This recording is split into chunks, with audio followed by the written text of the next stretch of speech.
General Zia الحق صاحب جب 1969 میں بریگیڈیئر تھے تو ان کو جنرل یحییٰ خان نے جارڈن بھیج دیا تھا اور وہاں پر فلسطینیوں پہ گولی چلائی گئی تھی ضیاء الحق صاحب کی کمانڈ میں. تو شاید اس لیے الطاف حسین صاحب کہتے ہیں کہ ماضی میں یہ مسالے موجود ہیں کہ پاکستان کی فوج جو ہے وہ گئی عرب ممالک میں جا کے اس نے صرف جارڈن میں نہیں کچھ اور عرب ممالک میں بھی گولیاں چلائیں.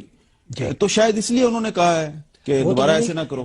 لیکن میں سمجھتا ہوں یہ جو جارڈن کا ذکر آپ کر رہے ہیں وہ ہے بلیک سپٹمبر سے اب تک یاد کیا جاتا ہے عرب دنیا میں. پاکستان کے لوگوں کو پتہ ہی نہیں کہ ہمارے جرنیل جو ہے وہ اردن میں فلسطینیوں پہ بھی گولیاں چلاتے رہے ہیں. جی کچھ تو مبالغہ سے بھی رپورٹج ہوئی ہے اس کی، اس میں کوئی شک نہیں ہے، لیکن ہماری ایئر فورس کو استعمال کیا گیا اور وہ ٹروپس بھی استعمال کیے گئے فار ڈیفنس آف جارڈن.